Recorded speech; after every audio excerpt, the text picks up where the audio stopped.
So, in this clip, we're going to see Piers Morgan and Bassem Youssef have a really engaging conversation about Ben Shapiro, the way he operates, the people he's been criticizing, and how he approaches debates both on his show and across the broader media landscape. As usual, let's watch the clip in full. I'm going to hold my thoughts, commentary, and perspective until the end. Let's get into it. Well, now, as most of you are aware, Ben Shapiro's tirade about Dave Smith, Tucker Carlson, Megyn Kelly, and me included a clip featuring one of our returning guests, Bassem Youssef, the comedian and commentator. He was among those labelled either a Nazi or Nazi adjacent. It's only fair that he now has a chance to respond, and Bassem rejoins me now. Bassem, welcome back. Ramadan Kareem, ya Piers, and Eid Mubarak. You know, it's been a while.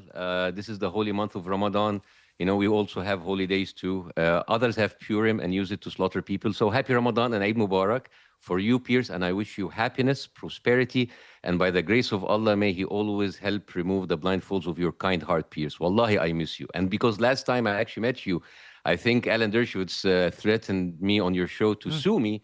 I have since posted a 13 minutes apology, but I didn't hear back from him.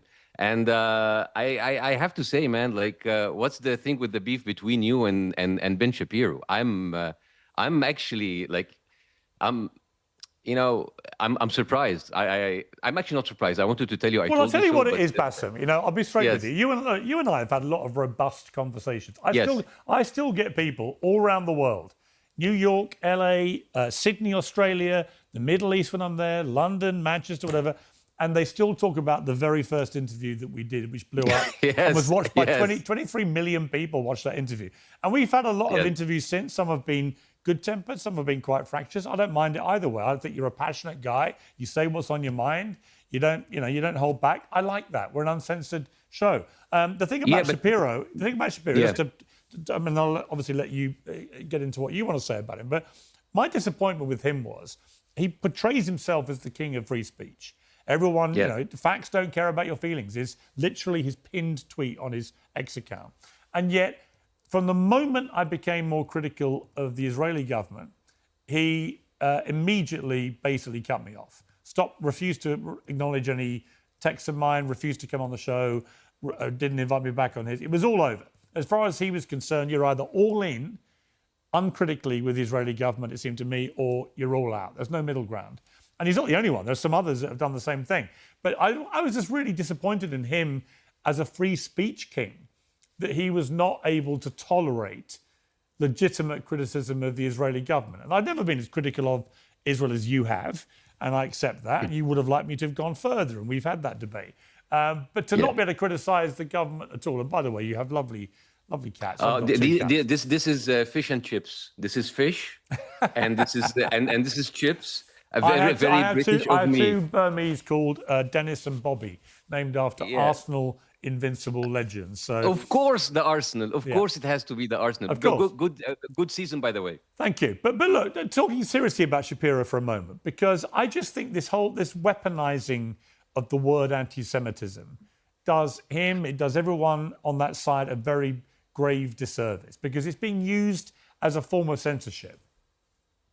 You're completely right, Piers. And actually, I have news for you. The first time ever that I actually got introduced to Ben Shapiro, the first time I ever heard of him was on your show in 2013, Piers Morgan Tonight on CNN. Really? Were you guys?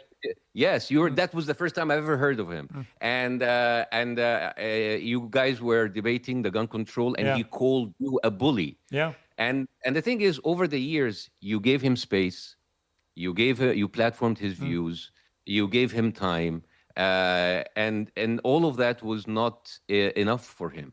And I wasn't actually mad when he called me a Nazi in his montage, because if you look at the list of people that he called Nazi, one of them was Professor Norman Finkelstein, who was a Jewish Holocaust survivor. Even that is anti-Semitic for Ben. And the thing is, like, his tantrums is just like Ben Shapiro's tantrum is a reflection of the narcissistic sickness that Israel is. You know, they demand nothing less but absolute obedience, absolute alignment. And they will never have a honest conversation. They will hide behind their screen, calling you anti-Semite. But nobody like buys that anymore, you know? And by the way, like in even my local gym, I get people who come and recognize me from your show, another show, and they're like young people, 24, 25, and they say, like all our lives we grew up listening to Ben Shapiro, believing him, but now we cannot believe him anymore. It is very difficult for them to take whatever he's saying. Well, he ranted about Megyn Kelly. He called her a coward. He called me a clickbait whore or something, a click whore or something.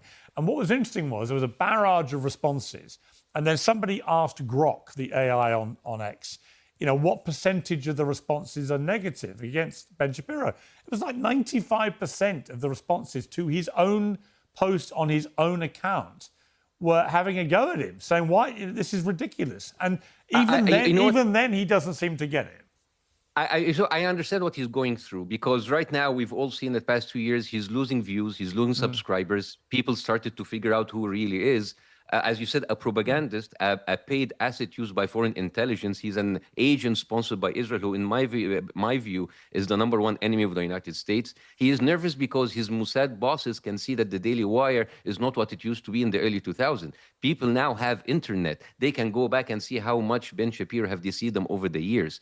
And the thing is, that's why I'm announcing right now on your platform another invitation for Ben Shapiro to debate me, but he will not do it because he is actually busy debating younger college kids who, by the way, still kick his butt. I am starting on tour right now this week, but I will put aside 2 weeks in May if he would ever love to come on. And I would love that. And by the way, I would love to watch that in the same way that when he was trying to belittle and attack Dave Smith, who's a regular on my show, and I don't agree with everything Dave says, but I like Dave. He's a very good debater. And I'm like, Ben, rather than abuse the guy, why don't you, in your eyes, show him up with the power of your argument in a debate? Same with you. He should come on your show and or get you on his, and you two should go at it for a couple of hours and let the public decide who has the better argument. But he won't do that. He takes the easy option time and again. You have to understand, I kind of feel for Ben because I can see how he's losing his edge and how people are like walking away from him. I mean, the only way for him to stay in the conversation is to put these fake bushy eyebrows so people will talk about him. He's basically prostituting some prosthetic, and he just turned into a low-life, no-talent clickbait. So like a sorry-ass human bot with a voice resembling a depressed frog. So it's just like he's not in the conversation anymore. And he is just there for rage baiting. As you said, 90% of the comments right on his in the feed is just like, dude, we know who you are. You know you're lying. It is, and it's. But also, I don't think he reflects, Bassem, what a lot of Jews and Israelis feel. Because when I meet them a lot, they come up to me and want to talk about it in the streets of London or New York or wherever it may be. Obviously, there's 1 million Jewish people live in New York. So I have a lot of conversations on the street with them. They share a lot of my misgivings about the Israeli government and what happened in Gaza and what's happening in Iran and so on. It doesn't mean to say that they're anti their government or anti their country or any of those things. It just means they share my misgivings about what their government's done in their name. You're completely right, Piers. But we have to be very careful when we use the word Jews, because what kind of Jews are you talking about? Are they the Orthodox Jews in New York, who the majority of them think that Israel is a modern abomination?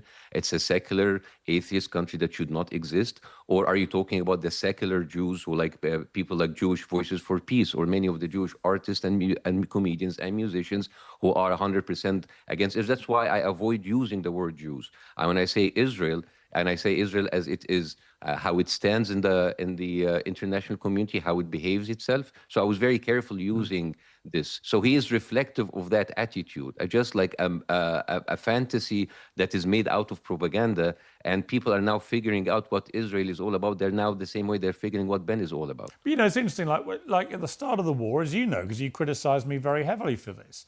I was quite a vocal defender of Israel's right to defend itself after Hamas perpetrated the horrors of October the 7th. And I would regularly ask pro-Palestinian guests that came on the same question: do you condemn what Hamas did? And I got a lot of blowback for that in the Arab world, right? They said that. So I'm going to pause it right there. I'll cover the next section in another video, but I just want to briefly touch on a conversation that Piers Morgan and Bassem Youssef just had about Ben Shapiro. A lot of points were already raised in that segment, so I won't repeat everything. I just want to share my own perspective. First, the idea that Ben Shapiro strongly aligns with certain foreign policy positions, especially regarding Israel, is something many people have already observed. That's not exactly new, and it's part of why his commentary gets such strong reactions. What's interesting is how public perception of Ben Shapiro has evolved over time. Earlier in his career, he built a reputation as a sharp debater who could articulate arguments clearly, especially in campus-style debates. But as audiences have grown and discussions have shifted into more complex geopolitical issues, critics argue that those same debate tactics don't always hold up in more nuanced conversations. That said, it's important to separate opinion from verifiable claims. For example, statements about someone being directly funded by a foreign government need credible evidence. Otherwise, they remain allegations, not established facts.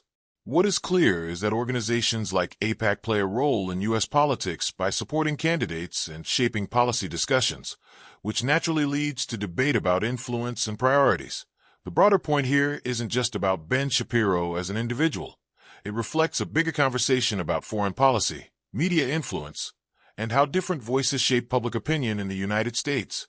Positions on conflicts like those involving Iran or Gaza tend to be highly polarizing, and commentators on all sides face criticism depending on how they frame those issues.